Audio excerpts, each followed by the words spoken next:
What if the giants of ancient lore, the Nephilim, weren't just mythological figures, but tangible beings with a divine and rebellious origin, embedded within the very narrative of our existence?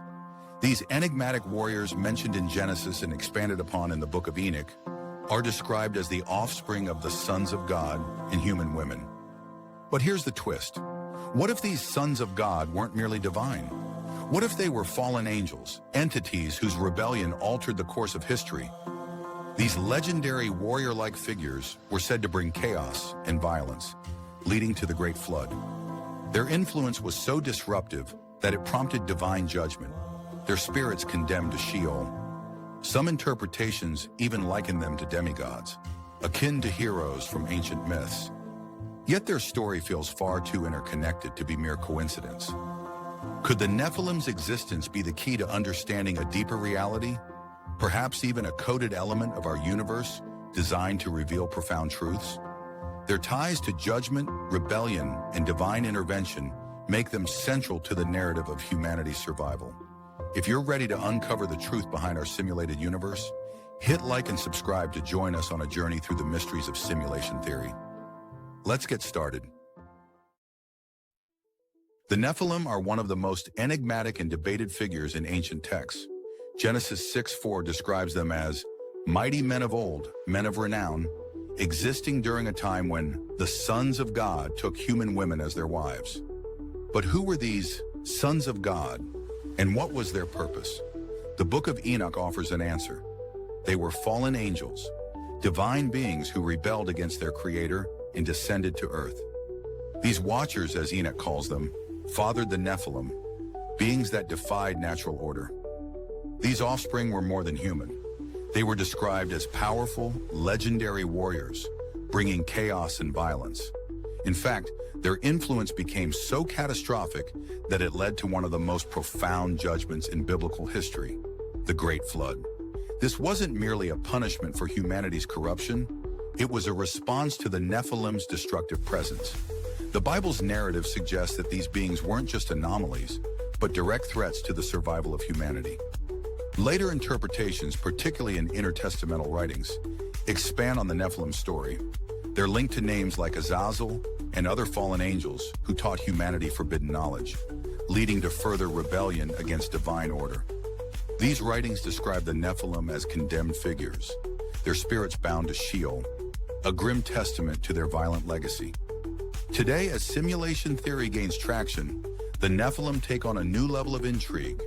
If our universe is a programmed construct, could these beings represent a specific narrative arc, a tale of rebellion, judgment, and redemption embedded by the creators of the simulation? As we dive deeper, we'll explore their story and its profound implications. The story of the Nephilim poses several challenges, especially when viewed through the lens of simulation theory. These beings weren't ordinary, they were extraordinary in their strength, stature, and influence.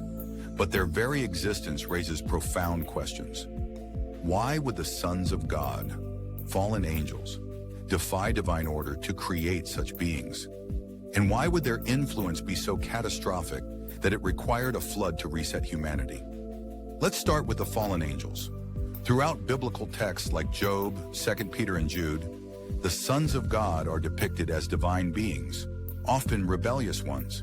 Their descent to earth, detailed in the Book of Enoch, wasn't an accident. It was a deliberate act of defiance. They sought to disrupt the natural order, mingling the divine with the human. This rebellion culminated in the Nephilim, beings described as semi-divine or even demigods. These figures, much like heroes of ancient mythologies, embodied immense power but also immense destruction. The Nephilim's legacy is one of violence. Genesis 6:5 paints a bleak picture of a world consumed by corruption, where every inclination of the human heart was only evil all the time. The Nephilim were at the heart of this chaos, their very presence amplifying humanity's fall. Their destructive nature led to divine intervention, a flood designed not just to purge sin, but to eliminate the Nephilim entirely. But even their judgment carries mystery. Intertestamental writings describe their spirits as condemned to Sheol, where they remain in eternal punishment. What does this tell us about the nature of divine justice and the simulation we might inhabit? Were the Nephilim a test? A way for the creators to observe how humanity would respond to power, corruption, and adversity?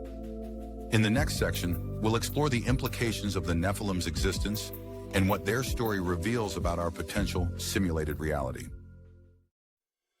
To understand the Nephilim's role in a simulated reality, we need to delve deeper into their origins and influence. These beings weren't just anomalies.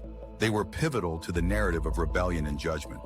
The fallen angels who fathered them represent a direct challenge to divine authority. Their defiance wasn't a random act. It was a calculated rebellion, one that led to the creation of beings who stood between humanity and the divine. The Nephilim were legendary figures, described as warriors of renown. Their semi-divine nature gave them abilities far beyond human capabilities. But their power came at a cost. Their influence on humanity was catastrophic, spreading violence and corruption. This aligns with many ancient traditions where demigods or semi-divine figures often brought chaos alongside their gifts. Intertestamental writings provide even more context. The fallen angels, like Azazel, taught humanity forbidden knowledge, from weapon-making to sorcery. These teachings accelerated humanity's descent into corruption. The Nephilim became symbols of this rebellion, their very existence a reminder of the consequences of crossing divine boundaries. From the perspective of simulation theory, their story takes on new meaning. Could the Nephilim have been a deliberate narrative device designed to test humanity's resilience? Their actions prompted one of the most significant resets in history, the Great Flood. This suggests a system capable of dramatic intervention to correct imbalances. But what if their story is more than a cautionary tale? The Nephilim might also symbolize humanity's potential for greatness and destruction. Their legacy forces us to confront profound questions about power, morality, and the nature of justice. As we approach the climax, we'll explore the Nephilim's enduring significance and what their story reveals about the creators of our reality. The Nephilim represent more than just a story of rebellion and judgment. They embody a deeper truth about power, morality, and the balance of existence. Their tale forces us to confront the complexities of justice and divine intervention within a potential simulated reality. If the Nephilim were semi-divine beings, their creation wasn't just an act of rebellion, it was a deliberate blurring of boundaries. Their existence highlighted the dangers of mixing the divine with the mortal, amplifying humanity's flaws while showcasing its potential. This duality makes them not just villains, but also tragic figures, beings whose power ultimately led to their downfall. Divine judgment was swift.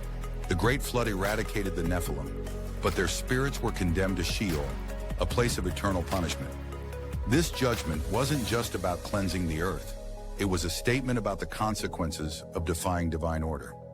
Yet the Nephilim's story persists, their legacy woven into the fabric of ancient traditions and myths. In a simulated reality, this narrative could serve as a powerful reminder of the Creator's intentions. The Nephilim might symbolize the dangers of overreach, a cautionary tale embedded into the simulation to guide humanity. Or perhaps they were a necessary challenge, designed to test our ability to navigate power, morality, and resilience. Their story leaves us with more questions than answers, but it also offers profound insights into the nature of our existence. What other secrets might the simulation hold, and how can we uncover them? The Nephilim story is one of rebellion, power, and judgment.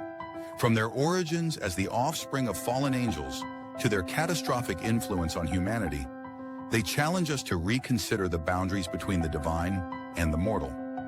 Their legacy, preserved in texts like Genesis and the Book of Enoch, offers profound insights into the nature of justice and the consequences of defying order. Simulation theory provides a fascinating lens through which to view their story. Whether they were a test, a narrative device, or a reflection of humanity's potential, the Nephilim remind us that reality is layered and complex. Their existence forces us to confront questions about morality, power, and the nature of our universe. But the mystery doesn't end here. The Nephilim are just one piece of a larger puzzle, their story hinting at deeper truths about our reality and its creators. What do you think? Were the Nephilim divine beings, tragic figures, or something else entirely? Share your thoughts in the comments below. We'd love to hear your theories. If you enjoyed this exploration of simulation theory, don't forget to like this video, subscribe to our channel, and hit the notification bell so you never miss an upload. And if you're ready for more interesting content on the simulation theory, make sure to check out our other videos. Thank you for watching.